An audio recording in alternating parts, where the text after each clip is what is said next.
For Dark Worlds, they've kind of fallen out of favor ever since card destruction has been banned, but they're still pretty prevalent, and you'll see them around every once in a while. Now, not all Dark World decks are the same, but they all do follow the same basic pattern, and that's using Grapha's effect to special summon them out and be a huge beatstick, as well as send them to the grave to destroy cards, and revolving the entire deck around that. So, for the main deck, we usually just have a Grapha, Dragon Lord Dark World, and there are Dark World decks that are built around basically just bringing him out as soon and as quickly as possible to get 3 of them out on the field, and those are usually your most competitive type of Dark World decks. There's also ones that use a combination of the level 5 Dark Worlds as well, where it's not all about Grapha, but he is still in the deck, and he's still prevalent. It's just it also uses the level 5 Dark Worlds as well. And then there's the ones where it doesn't have any of the level 5 Dark Worlds, and it's all about Grapha. And it's a turbo style deck where they have a ton of cards that let you draw, and they're all about winning by turn 5 as soon as possible. And there are a few cards that you'll see in nearly every Dark World deck. The first one, and the most annoying one you'll run into, is Drag Down into the Grave, where you look at each other's hands and select one card and discard it. It allows Dark Worlds to basically look at your hand and send one of your cards to the grave, and it's really annoying because usually they'll set all their spells and traps and you'll have to discard one of their Dark Worlds. So at least you get to choose which one to discard, but they get to see your hand, and there's no reason not to play Drag Down to the Grave in a Dark World deck. Next up, we have Tour Guide of the Underworld. Tour Guide allows you to pull out Trick Archifiend or Bro Huntsman of the Dark World. And with Trick Archifiend, you can search out Trance Archifiend, which is another one. Trance Archifiend is so good for Dark World decks that he's basically a Dark World monster, except he's an Archifiend. Pretty much what he does is you can discard one of your Dark Worlds from your hand to gain its effect, and then this guy will gain 500 attack. And when this guy is destroyed, you get to add one of your Dark type monsters that is removed from play to your hand, which you do banish with Gates of the Dark World, because Gates of the Dark World is a cornerstone of this deck where you basically allows your Dark World plays to go off. You banish a Fiend type monster, discard a card, then draw a card. It's awesome. And Trance Archifiend allows you to use Dark World monsters' effects, while at the same time recycling your remove from play cards that you remove from play with the Gates of Dark World. And Trick Archifiend is a good way to search out Trance Archifiend with Tour Guide of the Underworld, because Tour Guide can also search out one of the other Dark World monsters that you'll see in almost all Dark World decks, and that's Bro, Huntsman of the Dark World. When he's discarded to the grave by a card effect, you get to draw a card. So if you use him with Dark World dealings, you get to go, I think it's hand even. It's not +1, it's hand neutral. Because Dark World dealings in of itself is a -1. Because you're basically using a card to discard a card or draw a card. So you go -1 at the end of after you use it. But if you use it with Bro, you go +1. Well, I mean, hand neutral. And you can also pull them out with Tour Guide just in case. No real reason to run more than 2 Tour Guides, because the deck isn't about Tour Guide, it's about bringing out Graphite as soon as possible. And then because it's all about getting out a beat stick and activating effects in the grave and in your hand, Skill Drain is usually played in almost all these decks because you don't really need to use your effects on the field except for Trance Archifiend. And even Trance Archifiend's second effect activates in the grave. Alright, this first one is against someone who's using one of the DevPro starter decks, I think. And it does a really good job of showing off how Dark Worlds play, because I'm pretty sure I get off a full OTK in one turn. So I start off with a Tour Guide, go into a Trick Archifiend, go into a Wind Up Zen Mines, and that's a good way to start off.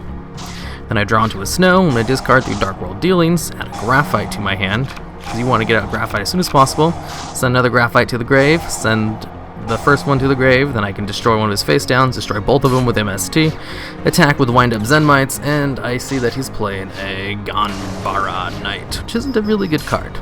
And then he attacks the Zubara Knight. I add Trance Archifiend to my hand, because Trick Archifiend's awesome like that, where you can activate his effect when he's detached. And then I add the Beige to my hand, that way I can normal summon him out, or special summon him with Trance Archifiend. I could have added one of the level 5 monsters that work just as well, so they don't actually normal summon them once. If you set down another gate on top of the other one, you can use its effect again. So I was able to bring out Beige 3 times, twice to use Graphite's effect, once through Trance Archifiend, and then one more time to attack for game. Alright, now the second one I'm going against someone who's using a newer version of the Trap Tricks decks. So this one lasts a little bit longer because they're actually playing a halfway decent deck. It's not the best deck in the world, but it does do a good job of stalling me out. So start off with Tour Guide to a Trick, and then he activates Wind Up Bottomless to my Zen Mines, which allows me to send Trick to the grave to add a trance to my hand, activate Gates, and he MSTs it at the perfect time, so now I don't have any Fiends in the grave to use another one, and this is removed from play, but I can always just add it back later with Trance if he gets destroyed. So he attacks over my Zen Mines twice, that way I don't get his effect off during the end phase. Goes into a Noble Swarm, just in case, because he only has 3 cards total, and I have about 6. So if I actually attacked him, I'd be screwed. So I just destroy it with Trance Archfiend, because Trance Archfiend allows you to activate all your Dark World monsters' effect, which is nice. Then he goes into a Trap Tricks Marmalel, which is a pretty good one. It allows him to add a Void Trap Hole to his hand. I add Trick Archfiend back to my hand, and then I go into a Tour Guide, which allows me to bring out Trick Archfiend. He destroys it, and I use it to add another Trance to my hand. He ends his turn, and he has Miracle Fertilizer. Miracle Fertilizer is really good in any trap type decks.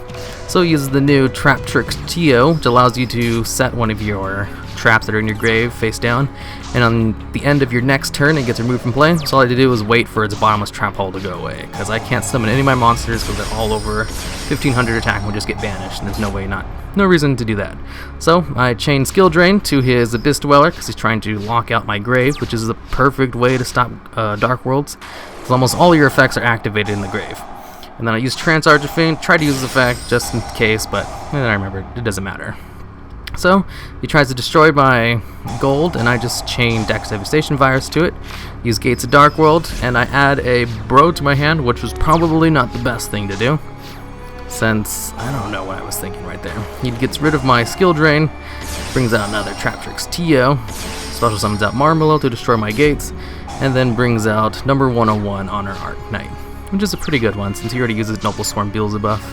And I'm assuming since he brought that one out, he didn't have anything else. He's dragged down to the grave, activate Bow's effect to draw another card, and just keep drawing, send Snow to the grave to add Gateway to my hand, use its effect, summon out gold, use Graphite's effect, use Trance, summon out gold again, and then bring out the other Graph, and I have double Graph out because of my trusty Trance Archfiend.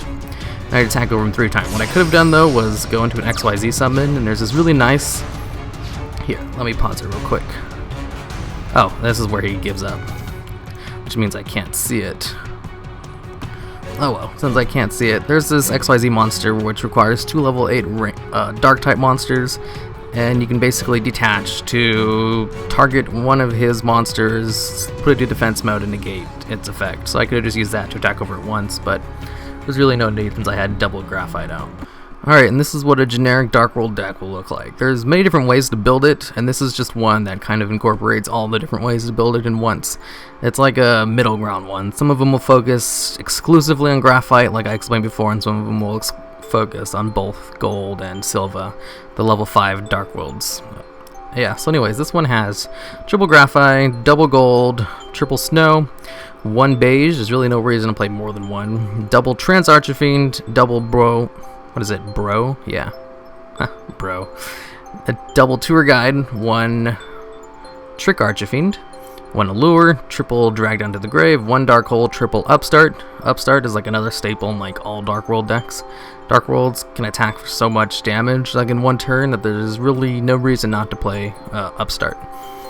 Triple Dark World Dealings, 1 Foolish Burial to get Graphite in the grave as soon as possible, double MST just because I play on DevPro, and I won't make a deck without MST just in case they have like that one card that allows that I can't special summon. Forgot its name, but I use it in almost all my decks. Something Vanity. Triple the Gates of Dark World, 1 Deck Devastation Virus, 1 Eradicator Epidemic Virus. There's no real reason to run more than 1 of each of these, because it'll just clog up your hand if you actually draw all of them and you don't actually have a way to bring out Dark Worlds. 1 of each is good enough. Double Trap Stun, usually you run 3, but Trap Stun is nice. I find Trap Stun better than Royal Decree because it doesn't lock you out of your own Skill Drain. And negating Skill Drain for 1 turn isn't as bad as negating it forever with Royal Decree, because you don't really need traps. Compulse, because I love this card. And double Skill Drain, because I already explained that before. This deck can run Skill Drain no problem. The only card it stops is Trance Archfiend, and you still get Trance Archfiend's second effect.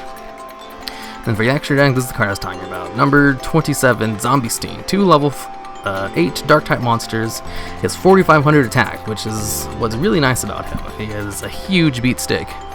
And must be XYZ summon, cannot be special summoned by other ways. Once per turn, during either player's turn, you can detach one XYZ material from this card and send one card from your hand to the grave to target one face-up card your opponent controls. Change this card to defense position if you do negate the effect. Oh, this card goes to defense, not that one. Oh, never mind, I couldn't have used it right there. Well, it's a good thing I didn't go for it. I didn't know about that last part. So yeah, this is just a good beat stick in case you want to use more Graphite's effects, but him changing to change this card to defense position if you do negate. Yeah, that's not really that good. Galaxy Eyes Dragon, Dragon Overlord, Divine Dragon Knight, Felgrion. This card's way better to go into. It's probably the best rank 8 monster you can go into. Gaia Dragon, Wind Up Arsenal, Keeper Genesis, Volcanosaurus, Silent Honors Arc Knight, Noble Soren Beelzebub, Ghost Trick Alucard, just because I like its ability to pop one of your opponent's back rows. Most of the time you'll be going for either Wind Up Zenmites or Leviathan or Sea Dragon. And I have this one in here just because I wanted to see if I could go into it at least once. But it seems like a really neat card, because it has a spell speed to negate one of your opponent's effect, which I love those kinds of things. And then Fortune Tune, which is technically better than Wind Up Zenmines because he can't be targeted, but I still go for Zenmines 9 times out of 10. Sometimes I'll go for Fortune Tune though, if I know they're using a whole bunch of target monsters